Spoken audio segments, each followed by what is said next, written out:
მწვანება მოდიოდა აი ამ პანდუსის დასაწყისიდან და გრძელდებოდა დედაენის ბაღის ბოლომდე. თბილისის მცხოვრები მაიკო მანიჟაშვილი ამ ადგილას 2 წლის წინ განვითარებულ მოვლენებს იხსენებს, როდესაც სანაპიროზე მდებარე კორტების ბაღი იუსტიციის სახლის მშენებლობას შეეწირა.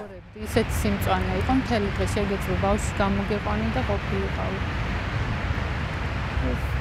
სამწუხაროდ დღეს აღარ არის ეს ყველაფერი.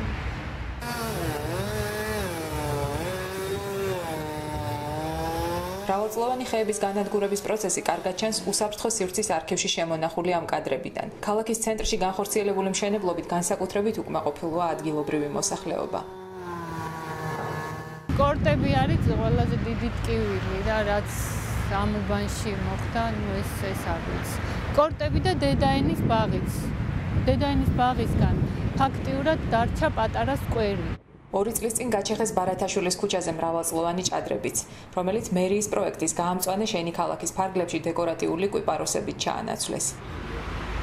ეს ის ხეებია, რომელიც გადარჩა შუაღამისას ვიდექით, ჩვენი ძალებით ვამაგრებდით. მაიკო მანიჟაშვილს კარგად ახსოვს იმ ხეების რაოდენობაც, რომელიც მერიის გადაწყვეტილებით პირველსავე დღეს მოიჭრა. მომხდარს ის დღემდე ემოციურად იხსენებს. გზის გამყოფ ზოლში მოჭრეს 13 ჭადარი. 13 ჭადარი. მაგით დაიწყეს ჩეხვები ამ ქუჩაზე. არაფერი საწინააღმდეგო არ მაქვს ამ კიპარისების, მაგრამ მე ცაცხვები მენატრება.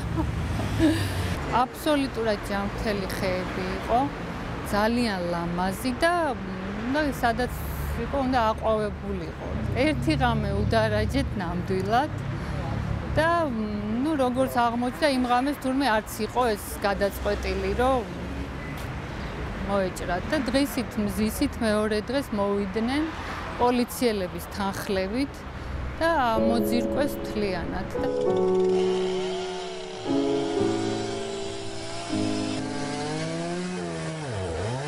სახელმწიფო აუდიტის ანგარიშის მიხედვით, რომელიც თბილისის მერიის მიერ 2009-2011 წლებში გამწვანების ღონისძიებების პროგრამების ფარგლებში გაწეულ საქმიანობას ეხება, დედაქალაქში ამ პერიოდში მოჭრილია 5065, ხოლო გადაბელილ ფორმირებულია 4499 ძირი ხე, რაც ბიუჯეტს 790.000 ლარი დაუჯდა. ამავე პერიოდში მერიასთან ერთად ანალოგიურ სამუშაოებს თბილისის განვითარების ფონდი და რაიონული გამგეობებიც ახორციელებდნენ.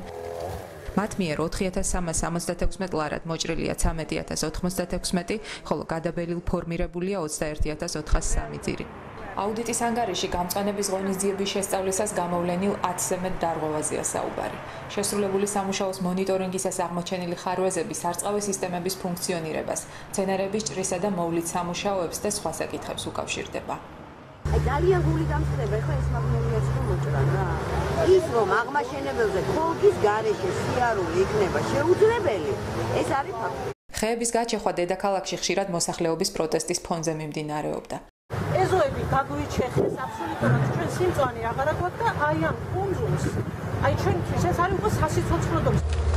2011 წლის თებერვალში ღამით გაიჩეხა მოსკოვის გამზირზე მრავალწლოვანი ფიჭვები. გაჩეხვის პარალელურად თბილისის მცხოვრებლების ნაწილი მწვანე საფარზე ჩატარებული მოვლითი ღონისძიებებითაც უკმაყოფილოა. გადაბელვა რატო ხდებოდა ზამთრის პერიოდში მაინც ვერ მივხვდი. დიღმის მასივში მცხოვრები ლუიზა საკუაშვილი ამბობს, რომ მისი კორპუსის გარშემო გადაბელილი მცენარეების უმეტესობა გახმა. აქ ცხოვრობ მე-7 სართულზე და ძალიან გვიყვარს ბუნება და თითქოს ტყეში ხარო სახლიდან რო იყურები. იმდენად ლამაზი აქვს, იმდენი ლამაზი ფრინველი მოდიოდა, ნახევარი ტყე გაჩეხილია. იმის მაგერად რომ ის ხეები, ტოტები მოჭრან, რომელიც დაზიანებულია, პირდაპირ ჯირში ჭრიან ამ ხელა ხეებს. ქალაქის გამწვანების მოვლის მიზნით დედაქალაქში ტენდერები ცხადდება. სწორედ ტენდერში გამარჯვებული კომპანია ატარებს მცენარეებზე სამუშაოებს. ტენდერების გამოცხადების საფუძველია სახელმწიფოს შეზღუდვების შესახებ კანონი. თუმცა ხშირ შემთხვევაში მწვანე ნარგავების მოვლასთან დაკავშირებით გამოცხადებული ტენდერის სატენდერო დოკუმენტაცია ამ კანონის დარღვევითაა წარმოდგენილი. კერძოდ, სახელმწიფოს შეზღუდვების შესახებ კანონი მოითხოვს შესასრულებელი სამუშაოს ადგილის, ფორმის, მოცულობისა და ვადის მითითებას. 2013 წლის 22 იანვარს ქალაქ თბილისის მერიამ გამოაცხადა ელექტრონული ტენდერი თბილისის ტერიტორიაზე 1990 ძირიხის მოჭრის, 500-ის გადაბელვისა და 3300-ის ფორმირების მომსახურეობის სახელმწიფო შესყიდვაზე. ტენდერი შპს თბილისის შადრევნებმა გაასაჩივრა. საჩივრის მიხედვით სატენდერო დოკუმენტაციაში არ იყო მითითებული მოსაჭრელი 1990 ძირიხის ადგილმდებარეობა, ასევე არ იყო დასაბუთებული მათი მოჭრის აუცილებლობა. დავების განხილვის საბჭომ თბილისის შადრევნების საჩივარი ნაწილობრივ დააკმაყოფილა. საბჭომ მიიჩნია, რომ შემსყიდველმა ორგანიზაციამ მინიმუმ იმ ხეების მდებარეობის მითითება უნდა უზრუნველყოს, რომელიც უკვე ცნობილია. შედეგად მერიის სატენდერო კომისია სატენდერო დოკუმენტაციაში ცვლილებების შეტანა და სახელმწიფო შესყიდვის კანონმდებლობის მოთხოვნათა დაცვით განხორციელება დაევალა. ერთი თვის შემდეგ ამავე წლის 28 თებერვალს თბილისის მერიამ ანალოგიურ სამუშაოებზე კვლავ ელექტრონული ტენდერი გამოაცხადა. დავალებაში საგულისხმო ცვლილებებით. თუკი წინა ტენდერის ტექნიკური დავალების მიხედვით 1990 ძირიხე უნდა მოჭრილიყო, ამჯერად რაოდენობა 2200-მდე გაიზარდა. 500-დან 650-მდე მოიმატა გადასაბელი ხეების რაოდენობამაც. ფორმირებას კი ამჯერად 3300-ის ნაცვლად 6000 ძირი საჭიროებდა. ჯამში ახალი სატენდერო დავალების მიხედვით მცენარეების რაოდენობა 8850 ძირს შეადგენდა, რაც ერთი თვის წინ დათვლილ 5790 ძირს 3060-ით აღემატებოდა. გაიზარდა სამუშაოს ღირებულებაც და 280000-ის ნაცვლად 300000 ლარი შეადგინა. ხახიდან გამომდინარე ჩავწეთური. ბევრი თანხა რომ ხონდეთ, ხო? უფრო ბევრი ჩუქეს ჩავწე. დაგეგმილი სამუშაოების შესახებ მერიის ეკოლოგიისა და გამწვანების სამსახურის უფროსმა მეცხრე არხისთვის მიცემულ ინტერვიუში ისაუბრა.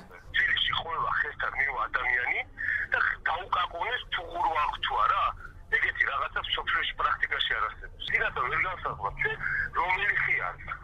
მაგას ჭირდება მაგ ინვენტარიზაცია, ჭირდება ძალიან დიდი ხანი. 1-3-4 წელი მაინც. ხოდა ამასობაში სულ შედეგს მივიღებ. შემსყიდველმა ამჯერად წარმოადგინა 16 მისამართი, სადაც აღირიცხა 8 ძირი, რომელსაც მოჭრა ესაჭიროებოდა, 19, რომელსაც გადაბელვა უნდა ჩატარებოდა და 17, რომელიც ფორმირებას საჭიროებდა. შესაბამისად 8850 ძირი ხიდან, რომლის მოჭრას, გადაბელვასა და ფორმირებას ტენდერი ითვალისწინებდა, მხოლოდ 44 საკითხი იყო დასაბუთებული. საერთო ჯამში თანხის დასაბუთებული ნაწილი სამუშაოს სრული ღირებულების მხოლოდ 0.59% იყო, რაც 1470 ლარს შეადგენს. დავების განხილვის საბჭომ საჩივრის მოთხოვნა სრულად დააკმაყოფილა. საბჭოს გადაწყვეტილება მერიამ ჯერ საქალაქო, ხოლო შემდეგ სააპელაციო სასამართლოში გაასაჩივრა. თბილისის მერიის სასარჩელო მოთხოვნები არც ერთმა ინსტანციამ არ დააკმაყოფილა. ამ სცენარის შემთხვევაში გადაბელვა, ასეთის ტიპის გადაბელვა განსაკუთრებით, რა თქმა უნდა, არ ამართლებს. ბოტანიკოსი კახაია შაღაშვილი დიღმის მასივში გადაბელილი მცენარეების შესახებ საუბრობს. მეცნიერს ჩვენ ამ ხეების ხმობის მიზეზებზეც ვკითხეთ. ინსტრუქციებში, პროგრამებში ყველგან არის აღნიშნული, რომ ვერ ხვთან და ასეთი შედარებით რბილმერქნიან მცენარეებთან ამ პროცესის წარმოება აი ამ შედეგამდე მიგვიყვანს. კანადური ვერხვი და საერთოდ ვერხვი გადაბელვის იმ მეთოდს ვერ იტანს, რასაც ქვია შტამპზე გადაჭრა. კვირტები, რომლებიც შემდეგ გვერდით, ღეროს გვერდიდან ვითარდება, ვერანაირად სასურველ შედეგს ვერ იძლევა და სცენარი, როგორც მოგახსენეთ, ავადდება შემდეგ და იღუპება. მეცნიერული დონის მიდგომა საჭირო, აქ არის საჭირო პროფესიონალების, სპეციალისტების ჩართვა. რაც არ ხდება. რაც უმეტეს შემთხვევაში ნამდვილად არ ხდება. თავისთავად შეცდომები იყო ბუნებრივი ესეთი რამე ხდებოდა. თბილისის მერიის ეკოლოგიისა და გამწვანების სამსახურის უფროსი დაშვებული შეცდომების მიზეზებზე საუბრობს. ჩვენ დამკვეთები შესაბამისად სამუშაოს ასრულებს კერძო კომპანია. მოცულობა ესეთი სამუშაოების საკმაოდ დიდია. საუბარია რამდენიმე ათასობით ხეზე. შესაბამისად ის რესურსი, თუნდაც ადამიანური და მატერიალური მარტო ერთ სამსახურზე იყოს მობილიზებული, ესეთი რამე რთულია თავისთავად. ხაზგასმენია, რომ სამწუხაროდ განვიცდის სპეციალისტების ნაკლებობას ამ დარგში. ვცდილობთ, რომ ყოველ შემთხვევაში ის ადამიანები, თუნდაც კერძო კომპანიებში, რომლებიც თქვათ რაღაც გარკვეულწილად დასაქმებულები არიან ჩვენი დაკვეთის საფუძველზე, მუდმივად თქვა დაიხვეწონ. კანონმდებლობა არ ითვალისწინებს კომისიების და სპეციალისტების ჩართულობას მწვანე ნარგავების მოვლის აღდგენისა და დაცვის საკითხში. არ არსებობს აგროსტანდარტი, რომელშიც კონკრეტულად იქნებოდა გაწერილი, რომელი სახეობის ხეს, როდის, როგორ და რაგვარად შეიძლება განხორციელდეს მოჭრა, გადაბელვა, ფორმირება. აუდიტის დასკვნაში ნათქვამია, რომ არ არსებობს ერთიანი დოკუმენტი, რომელიც არეგულირებდეს მაგ სფეროს. ზუსტად ამ დოკუმენტს, ანუ აგროსტანდარტს ჩვენ ვითხოვდით და ვერ მოვიპოვეთ. სასამართლომდე მივიდა საქმე და იქ გვიპასუხეს, რომ თბილისის ტერიტორიაზე ერთიანი აგროსტანდარტი და საერთოდ არანაირი აგროსტანდარტი არ არსებობს დამტკიცებული. რომ სარგებლობენ რეკომენდაციებით და როცა მივმართეთ წერილობით როგორ ჩამოყალიბდება ეს რეკომენდაციები, გვიპასუხეს, რომ ზეპირსიტყვერის რეკომენდაციების საფუძველზე ცხადდება ტენდერები. კიდევ ერთი ტენდერი 1050 ხის სანიტარულ ჭრაზე თბილისის მერიამ 2014 წლის იანვარში გამოაცხადა. ამჯერად სატენდერო ღირებულება 41000 შეადგენდა, ხოლო შეთავაზება 19940 ლარზე გაკეთდა. სატენდერო დოკუმენტაციაში არ იყო მითითებული სამუშაო შესრულების კონკრეტული ადგილი.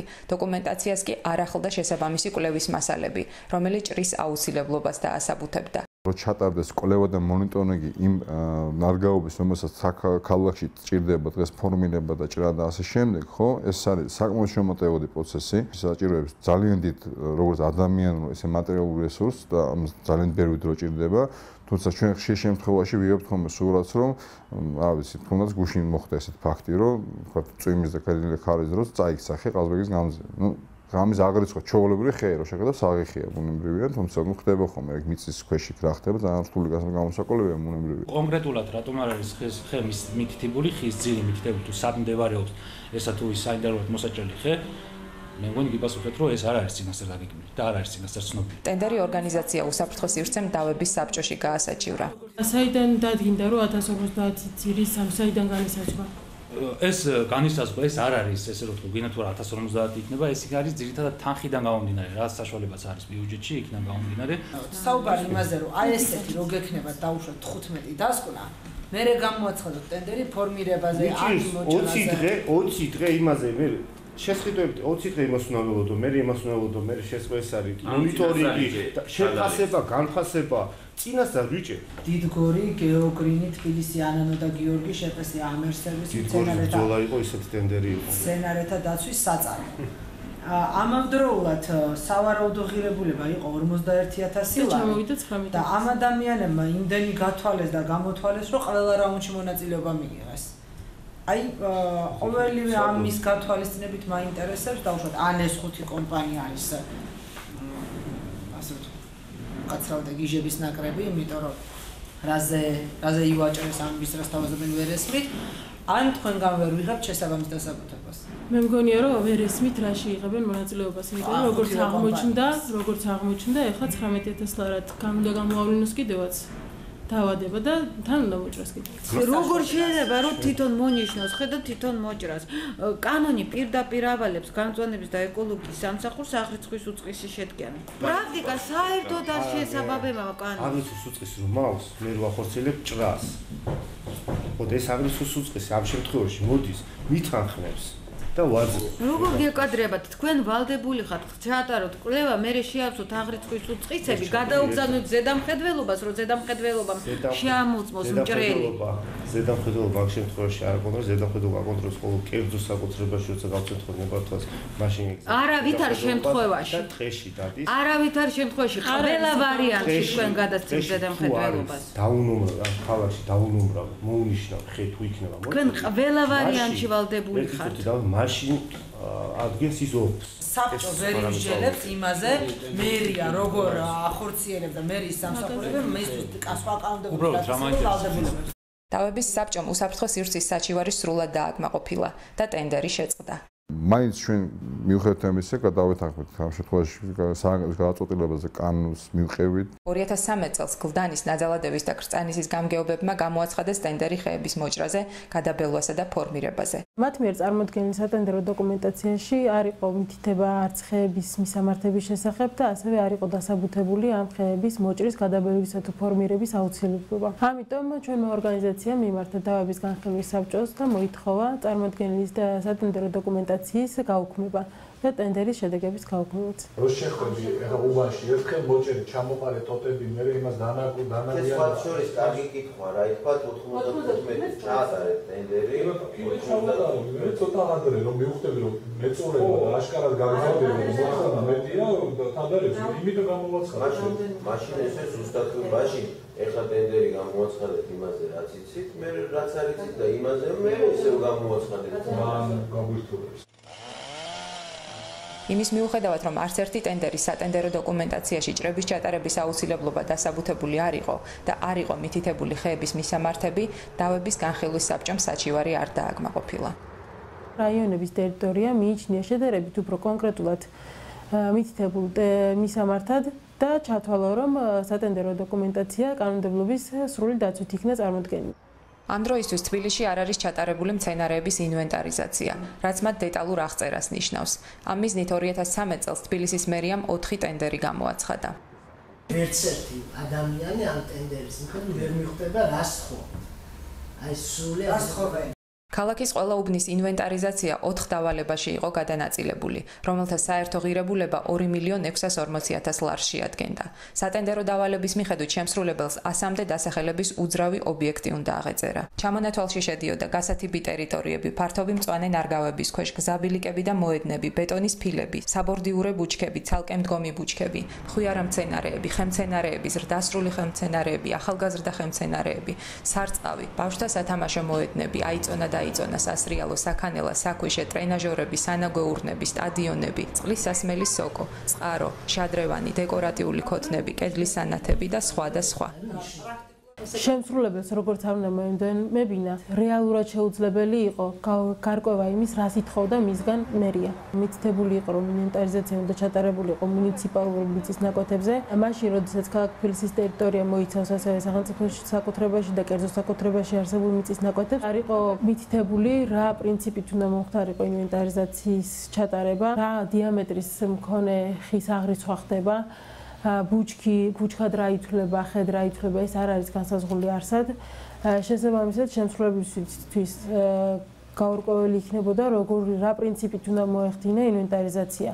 საჩივრის განხილვა შეუძლებელი იმ მოტივით გახდა, რომ ტენდერი მერიისავე მოთხოვნით შეწყდა. სადავოდ გამხდარი ელექტრონული ტენდერი შეწყვეტილ იქნა შემწყიდველი ორგანიზაციის მიერ. შესაბამისად, საბჭო არ არის უფლებამოსილი იმსჯელოს საჩივარში მითითებული დავის საგანზე, ნათქვამია დავების საბჭოს გადაწყვეტილებაში. შევაჩერეთ, იმიტომ რომ ჩვენ გაგვიშთა ალტერნატივა პირველ რიგში, რომელიც თვითონ თანხმობრივად უფრო იაფი გამოდიოდა ჩვენთვის და ეფექტი გაცილებით მეტი ჰქონდა. ქორქაშვილის ინფორმაციით, გამწვანების სამსახური ქალაქში არსებული ნარგავების პასპორტიზაციას ახორციელებს. არ არის მარტივი პროცესი, ძალიან შრომატევადია, საკმაოდ ძვირადღირებული, ამას სჭირდება დრო. ჩვენ ამაზე ვმუშაობთ. ეს აზომვითი სამუშაოები უნდა ჩატარდეს 3 თვეში.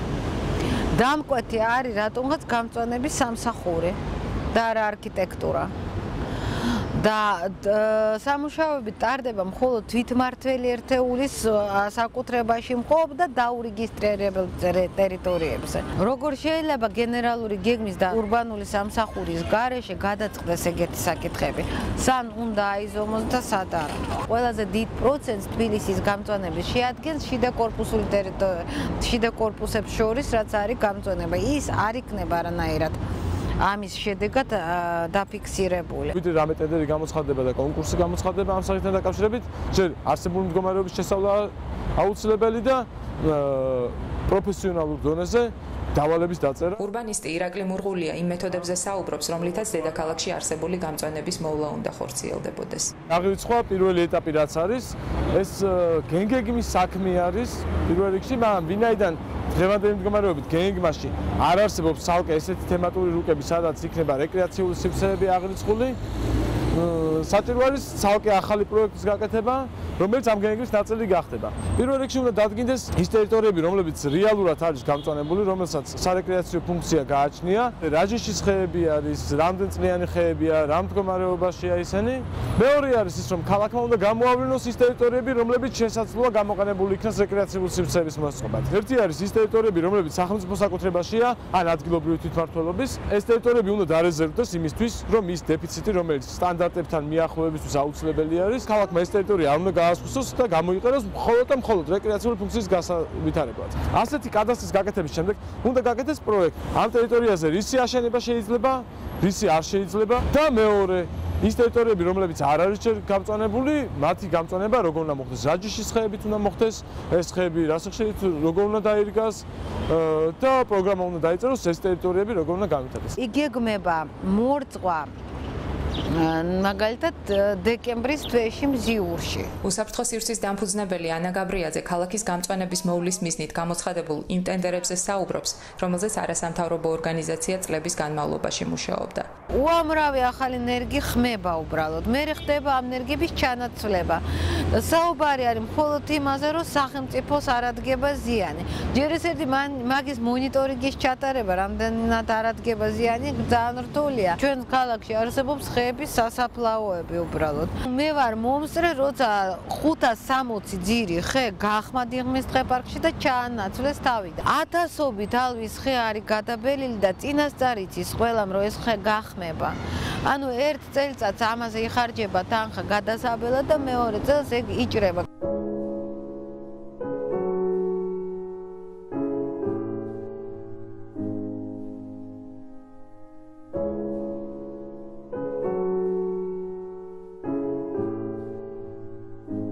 დღეისთვის მოქმედი სარწყავი სისტემები მთლიანად სასმელ წყალზეა გათვლილი. ანა გაბრიაძის თქმით, წლების წინ ქალაქის გამწვანების მორწყვა ტექნიკური წყლით მტკვარზე არსებული საქაჩებით ხორციელდებოდა. ერთადერთი წყალსაქაჩი, რომლის აღდგენაც მოხერხდა, ამჟამად ბოტანიკურ ბაღს ემსახურება.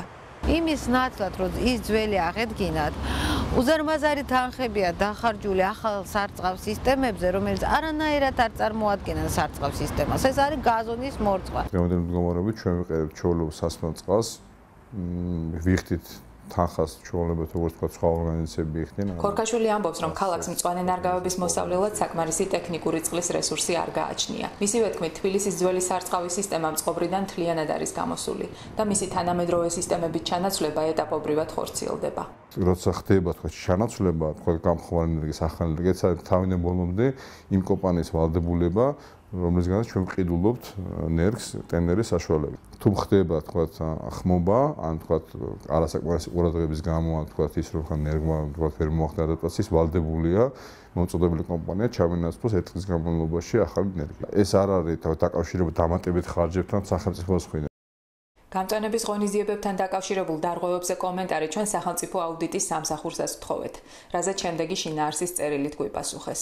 აუდიტის ანგარიში შემდგომი რეაგირების მიზნით სახელმწიფო აუდიტის სამსახურის მხრიდან გადაგზავნილია საქართველოს მთავარ პროკურატურაში და მათ მიერ მოწოდებული ინფორმაციის მიხედვით მიმდინარეობს მისი შესწავლა.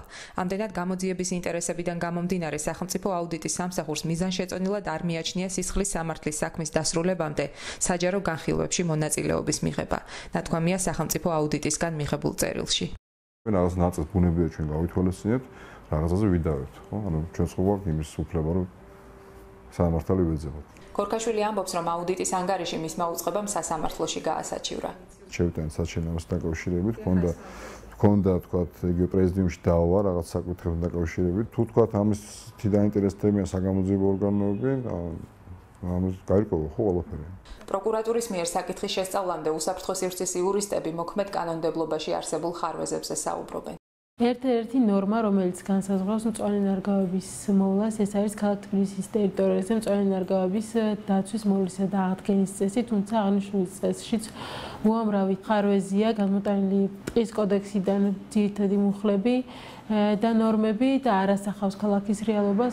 თბილისში არსებული გამწვანების გადარჩენისა და მოვლის მიზნით უსაფრთხო სივრცის იურისტებმა რეკომენდაცია შეიმუშავეს. ქალაქის ურბანული ნაწილი გამოვყავით ტყის სტატუსის მქონე ტერიტორიისაგან, შესაბამისად ურბანულ ნაწილზე გავრცელდება ამ წესის მოქმედება, ხოლო სხვა ტერიტორიაზე ტყის კოდექსის მოქმედება. დაურეგულირებელია კერძო საკუთრებაში არსებული მწვანე ნარგავების მოვლის ღონისძიებები, მასიურად ხდება კერძო საკუთრებაში არსებული მწვანე ნარგავების მოჭრა და განადგურება, ასევე სპეციალისტების რეკომენდაციის საფუძველზე და მათ მიერ შემუშავებული დასკვნების საფუძველზე ჩამოყალიბდა წესი, რის შესაბამისადაც უნდა მოხდეს ქალაქის ტერიტორიაზე არსებული მწვანე ნარგავების გაასხულა, ფორმირება, გადაბელვა, გადარგვა. სასურველია რომ ეს იყოს მიღებული, იმიტომ რომ სრულიად უმართავი მდგომარეობაა და ვცდილობთ რაღაცნაირად დავარეგულიროთ. გარემოს დაცვის სამინისტრო ფაქტიურად აღმოჩნდა ყველანაირი ბერკეტის გარეშე. შესაბამისად პასუხისმგებლობა არ არის მისი, რაც ხდება თბილისში. მე ვფიქრობ, რომ არ არის ეს სწორედ და რაღაცნაირად საკანონმდებლო დონეზე ეს უნდა გამოსწორდეს. საკანონმდებლო ცვლილებების მომზადებაში იურისტების პარალელურად ბოტანიკოსები, აგრონომები, მეტყევეები და ფიტოსანიტრები იყვნენ ჩართული. თუ რაღაცნაირად ეს საკანონმდებლო დონეზე არ დარეგულირდება, ეს არის უმართავი სიტუაცია.